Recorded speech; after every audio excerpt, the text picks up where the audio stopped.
რა შეიძლება ვთქვათ შენობაზე რა მოლოდინი უნდა გქონოდა შენობისგან რომ ეს არის ხოლო ცარიელი შენობა სადაც არ არსებობს სამართალი ვერაფრით ჩვენ ამ შენობას ვერ დავარქმევთ სასამართლოს სამწუხაროდ რუსულმა რეჟიმმა ეს შენობა აქცია ცირკად და რა შეიძლება ვთქვათ როდესაც არ არსებობს სიტყვა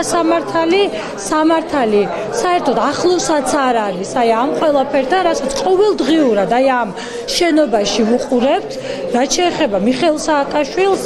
დიახ ის ისჯება რუსული რეჟიმის მხრიდან მხოლოდ იმიტომ რომ უყვარს ქვეყანა ისჯება მხოლოდ იმიტომ რომ ქვეყანა რუსეთს არ გადააბარა ისჯება მხოლოდ იმიტომ რომ ჩვენი ქვეყანა სწრაფი სვლით ატარა დასავლეთისკენ ისჯება იმისთვის რომ ჩვენი ქვეყანა გახადა მსოფლიოსთვის ნომერ პირველ რეფორმატორ ქვეყანად ნომერ პირველ ქვეყანად რომელიც ყველაზე წარმატებულად ებრძოდა კორუფციას და რომელი ერთი სიკეთე შეიძლება ჩამოუთვალა